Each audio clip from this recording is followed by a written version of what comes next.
everyone. I'm Marissa and I'm your Juvenile Services Librarian. I'm here today to read to you books about this week's theme, which is STEAM, Science, Technology, Engineering, Art, and Math, and I'll do one book on each subject. Once I'm done, Racheal will come on and explain to you your craft for this week. The first book we have today is called Aydah Twist, Scientist by Andrea Beatty, illustrated by David Roberts.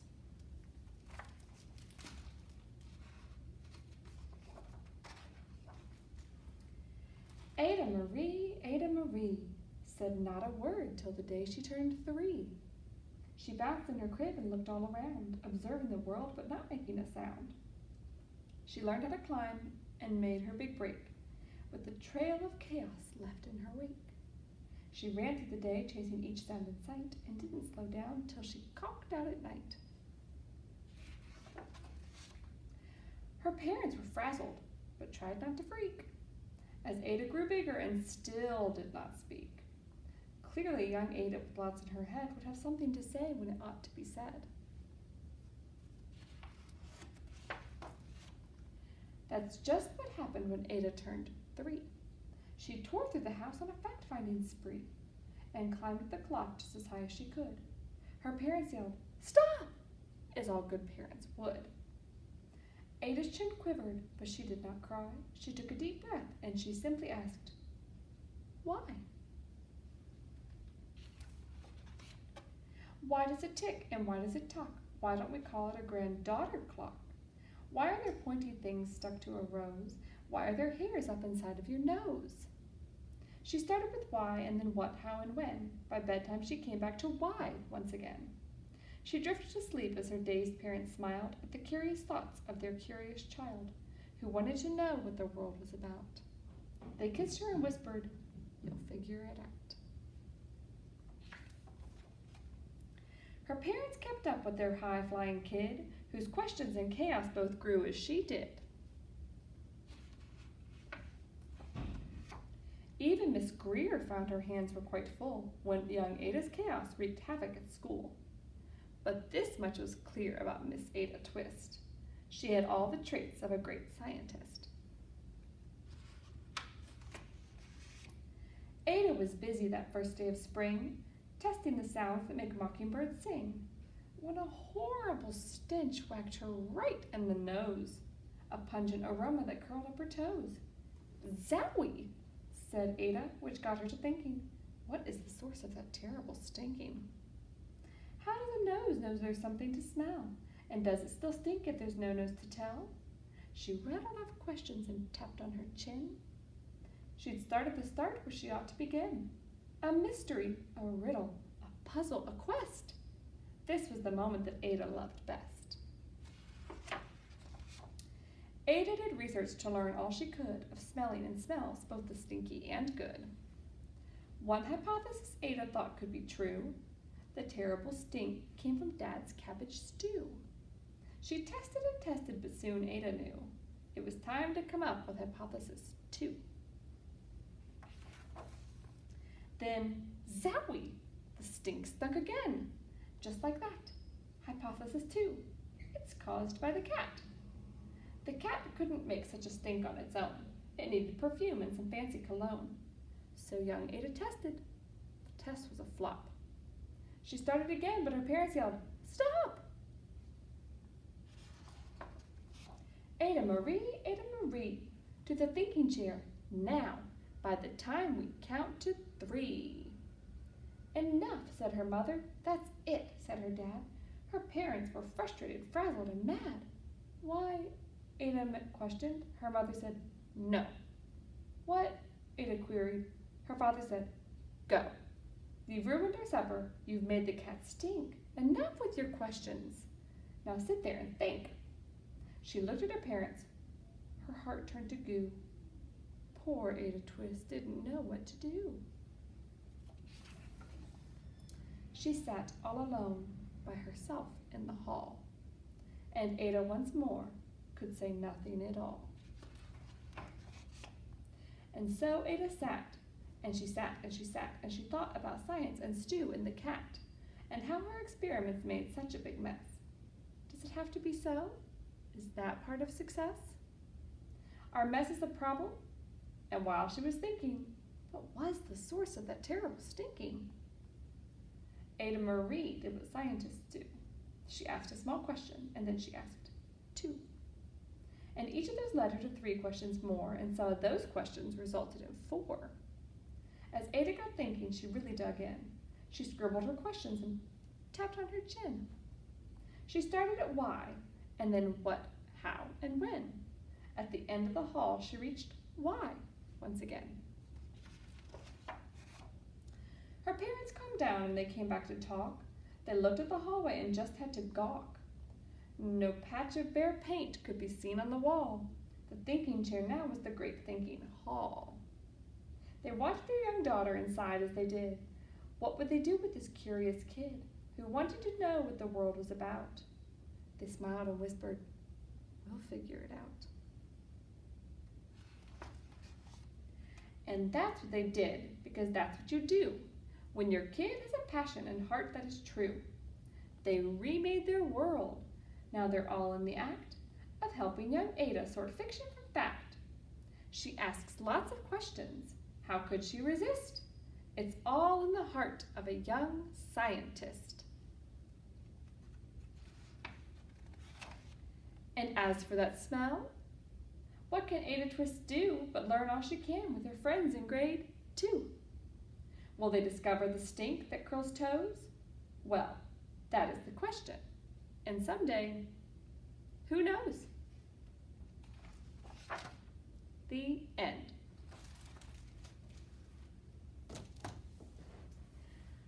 The next one we'll be reading today is called Unplugged. And the character was created by Randy Zuckerberg. And remember, this one's all about the T in STEAM, technology.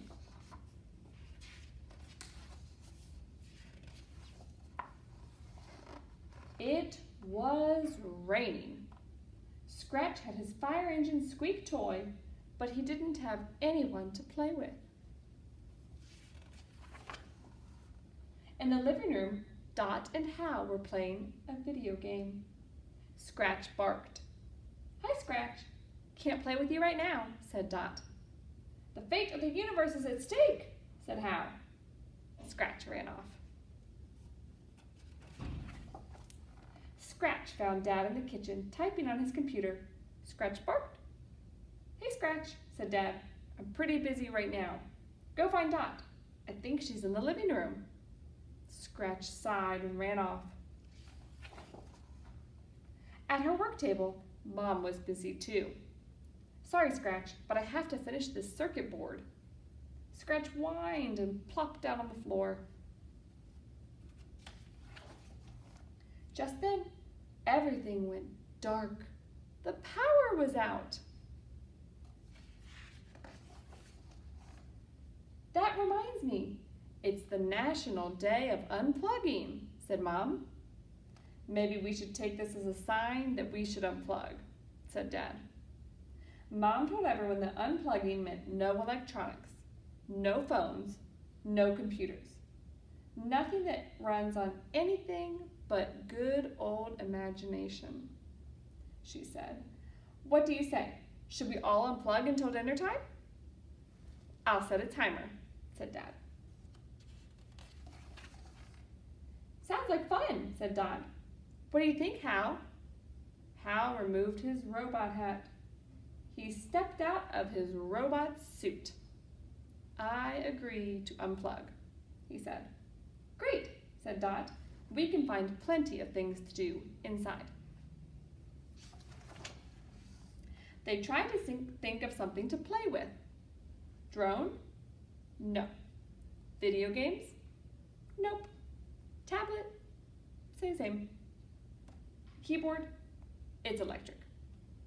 "Unplugging is harder than I thought," said Dot, "especially when you can't go outside." Mom was heading to the basements to put the lights back on. Dad, Dot, and Hal tagged along, determined to stay unplugged. "Boy, there's a lot of stuff down here," said Hal. They found old clothes, an easel, paints, Dot's craft box, clay, and pipe cleaners. even tap shoes. Then Scratch pulled something out of an old, dusty box. "The spinner game," said Dot. "How do you play?" asked Hal. "You spin, and then you have to do the task that you land on," Dot said. "Let's play." Hal went first. The pointer landed on the bird. "You have to sing a song," said Dot, in a bird's voice. Hal chirped a song. "The Itsy Bitsy Spider?" asked Dad. Everyone laughed. Hal wouldn't sing a spider song. He hated spiders. "The Farmer in the Dell," said Mom. "That's it."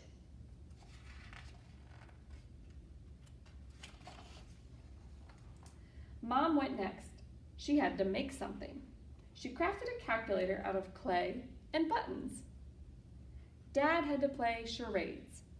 He pretended to surf. Then he pretended to be a spider. No one got it. "Surfing the web," he said. Dot took her turn. She had to search for something. Something with an engine. She looked around. Squeak! Aha! Scratch had just the thing. The fire engine toy. Good dog, Scratch.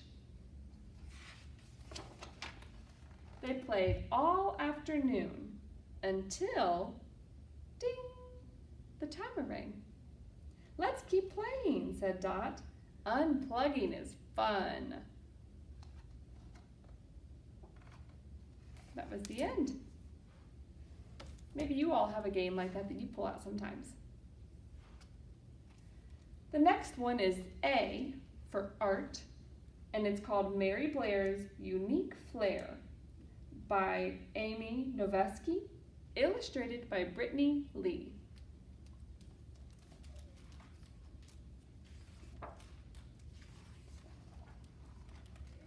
Mary Brown Robinson loved color. Even her name had a color in it. All she wanted to do was paint. But her family didn't have money for such things. Still, sometimes they went with less to eat, so Mary could buy paper and jars of color. Mary was born into an artistic home. Her mother sewed clothing for a living. Her father had the most beautiful handwriting, and he was a dreamer. He dreamed of traveling. Mary was a dreamer too. She dreamed of being an artist.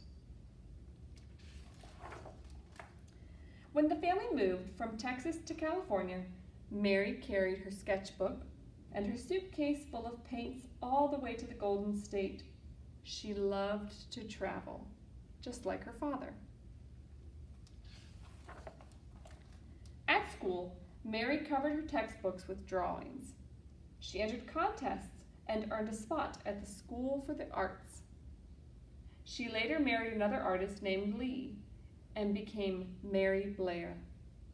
They vowed to make art, but it was hard to make a living as an artist. So Mary took a job with the Walt Disney Studios. There, she painted a dog named Lady, and the big emotions and ears of a little elephant named Dumbo, alongside other artists. Despite how fun it was to work at Disney, it wasn't Mary's dream come true yet, so she quit. She preferred to stay home and paint.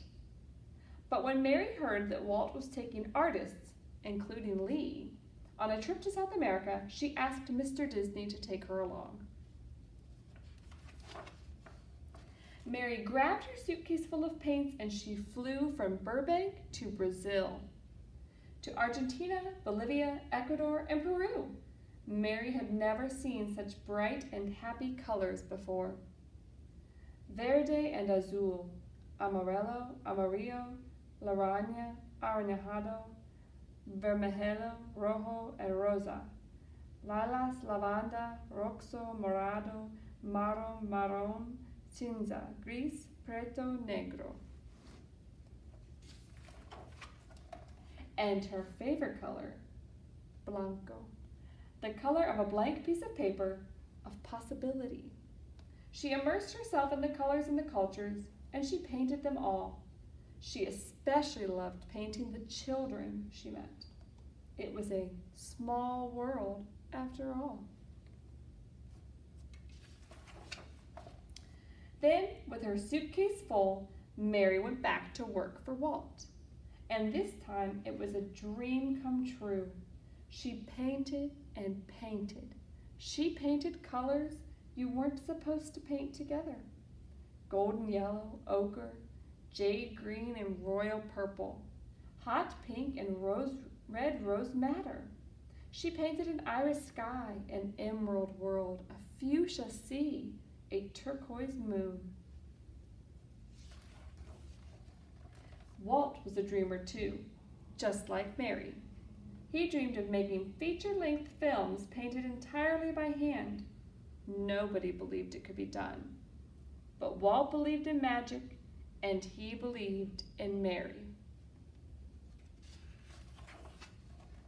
So Mary painted concept art for 3 of Disney's most beloved animated films: Cinderella,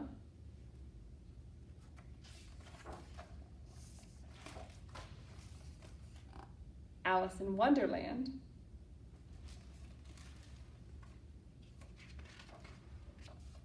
and Peter Pan. Then Walt asked her, one of his favorite artists, to create art for a brand new attraction at Disneyland. For Mary, this was the biggest and best project yet. It's a Small World was to feature kids from all over the world to celebrate unity, goodwill, and global peace.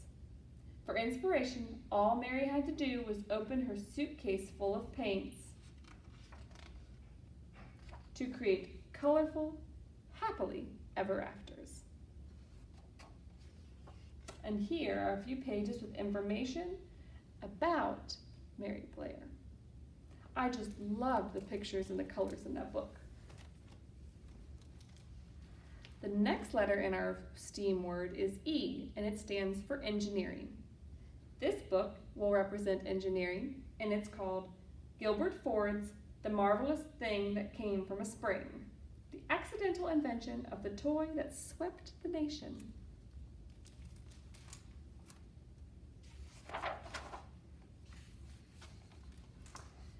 Richard James was a dreamer, but in 1943, the United States was at war. Richard had to support his country and his family, so he worked as an engineer for the United States Navy in a shipyard in Philadelphia. His assignment was to invent a device that would keep fragile ship equipment from vibrating in choppy seas. Richard tried all kinds of springs, but nothing was working. Then one day, a torsion spring fell from the shelf above his desk.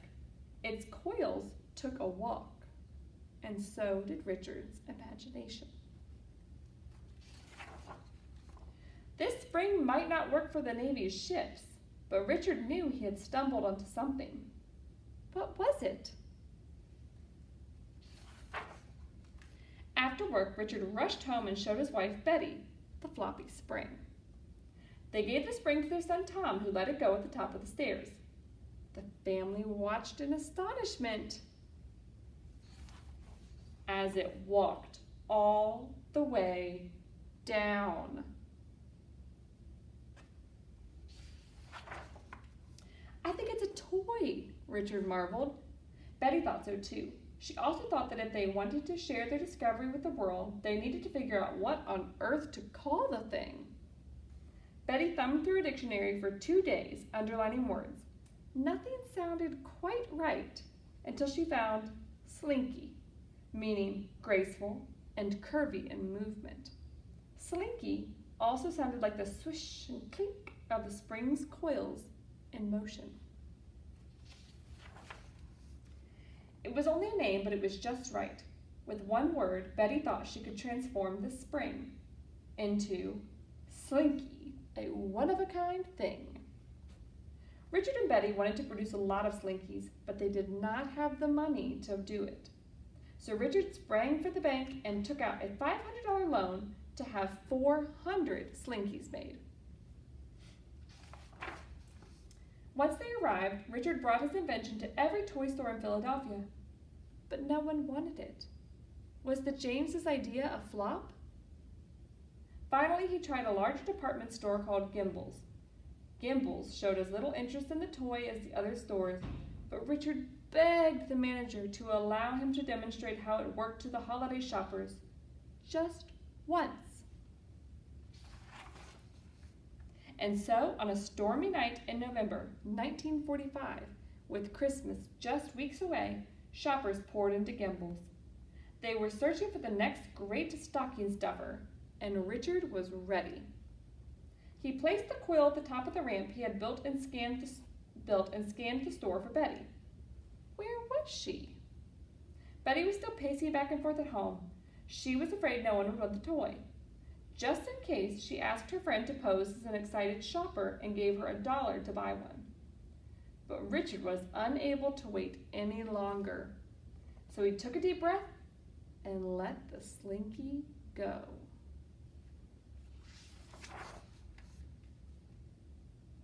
There it goes, walking down the ramp.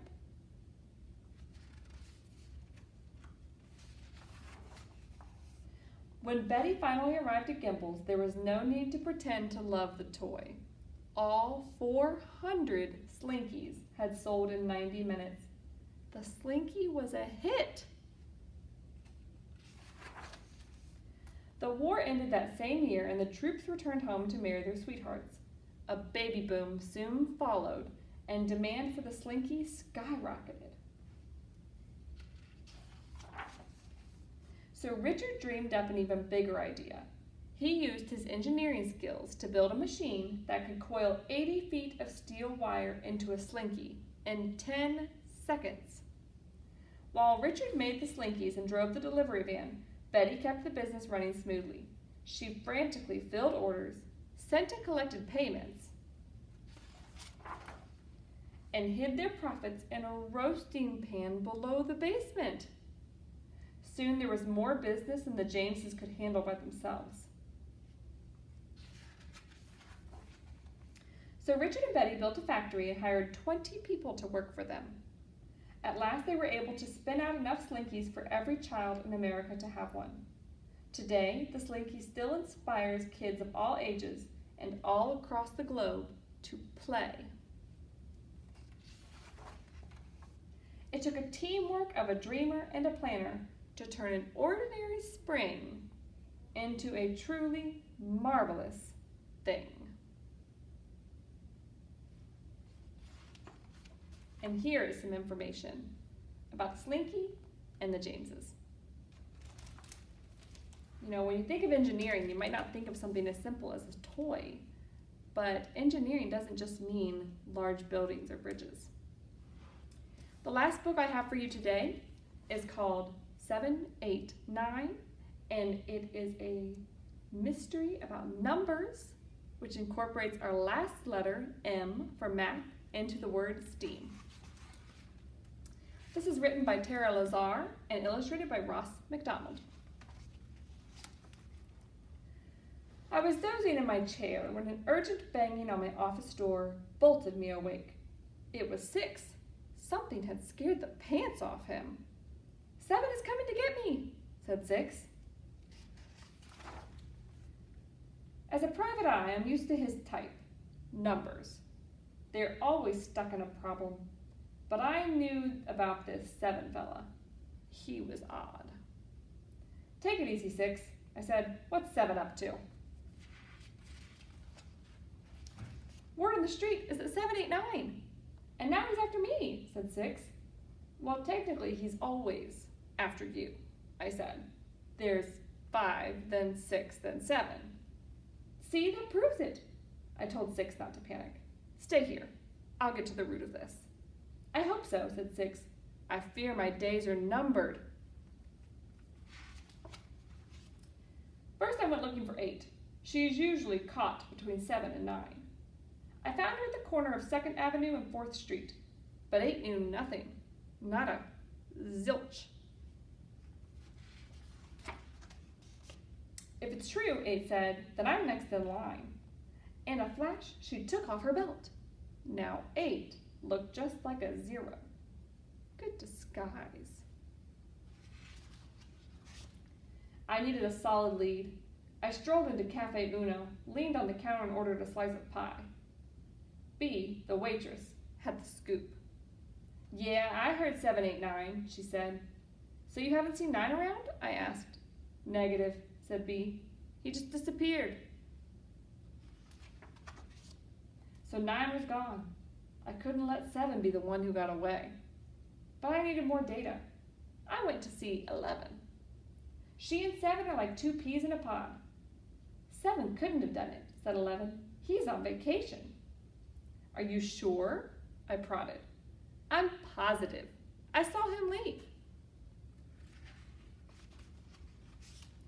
But if 7 was gone, then where was 9? It didn't add up. Frustrated, I headed back uptown. That's when I saw him crossing the street. Finally, I put 2 and 2 together. I had to get back to the office. On the double, I told the driver. I busted through my office door and found 6 taking 40 winks. I have solved this numerical nonsense, I cried. I grabbed 6 and turned him upside down. His true color was revealed. Just as I suspected, my client 6 was really 9. You had everyone worried, 9, I said. Why did you say that 789? Because 7 gets all the attention. Lucky 7, 7 wonders of the world, Snow White and the 7 dwarfs. Figures. 9 felt like he didn't measure up. 7, 7, 7. It's like I don't exist. Folks hurry right past me on their way to 10. Don't even get me started on 10. Everyone thinks he's perfect. I zeroed in on 9. Are you kidding? You should be on cloud 9 right now. Happy as can be. The whole 9 yards. How come? Asked 9. Because you've got 9 lives. That's when 11 showed up. Look who's back, she said. It was 7. Stammered 9. No hard feelings, 7, old pal? Sure. Let's not be divided, 7 said. 7 seemed awfully pleased for a number who had been framed. Why so happy, 7? I asked. I just sailed the 7 seas. I'm in 7th heaven. At last, everyone was back in order, and now I could take letter cases again. Letters can be wordy at times, but they're A-OK in my book. The next day, while dozing in my chair, my phone bolted me awake. I'd recognize her voice anywhere. It was 2, with another problem to solve. I've got to change my number. The end. Well, I hope you liked today's books, and next up, Racheal will come on to show you what your craft is for this week. Hi friends, I hope you enjoyed all the stories about STEAM this week.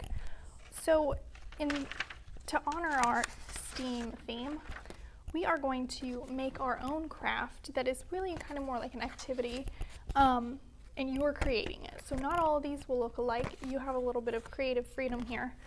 So what you'll get in your kit is a plate, and then a bunch of straw pieces, and a little pom-pom. And so you're making a pom-pom maze.